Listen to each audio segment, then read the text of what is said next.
Si le gouvernement wallon invente une nouvelle taxe, suis-je plus visé avec le compteur digital qu'avec l'ancien? En réalité, le fait de disposer d'un ancien compteur ne vous empêche pas d'être taxé aujourd'hui.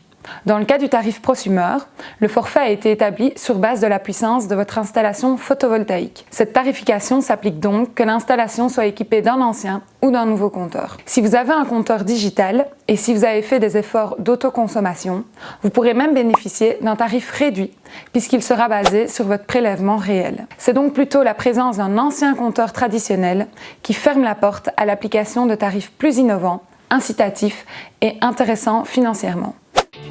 Vous aimeriez savoir si l'installation d'un compteur digital est gratuite? En 2023, chaque client résidentiel a droit à une prime d'environ 160 € hors TVA pour le remplacement de son ancien compteur par un nouveau compteur. Si vous êtes équipé d'un coffret de type 25 à 60, soit un coffret rectangulaire gris présent dans la majorité des installations électriques récentes, les coûts de remplacement du compteur seront totalement couverts par la prime.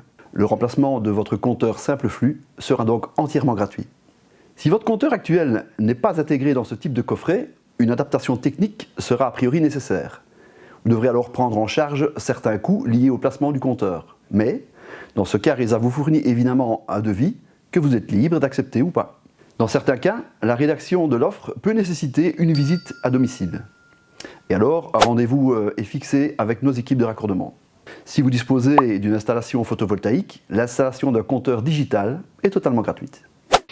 Est-ce que mes informations risquent d'être utilisées pour appliquer une tarification en fonction des heures de consommation? Avec un compteur électromécanique, le basculement du tarif jour au tarif nuit est réalisé par un appareil qui se trouve à côté du compteur, appelé le récepteur. Les signaux qui font basculer le tarif sont émis sur les réseaux électriques et reçus par le récepteur. Le compteur dispose de 2 registres de mesure, jour et nuit ou heure pleine et heure creuse. C'est cette horloge interne qui fait basculer le compteur d'un tarif à l'autre. RESA, dans son rôle de gestionnaire de réseau, doit mettre en œuvre les modalités qui permettent de gérer les plages horaires imposées par le régulateur. Un changement de tarif en fonction des horaires est donc déjà applicable, même avec un ancien compteur.